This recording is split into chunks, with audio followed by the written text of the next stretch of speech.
Here's what to do when your home appraisal comes up short.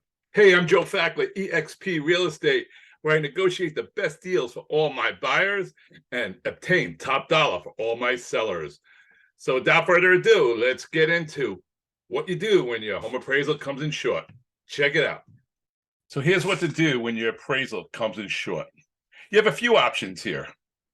The first thing you could do is you could take that appraisal to the seller, try and renegotiate the price, and try and get it down to the appraised value. The second thing you could do is argue the value of the home using a thing called an ROV, recertification of value. So this basically gets your realtors involved so they could get you some more comparables to bump up the appraised value.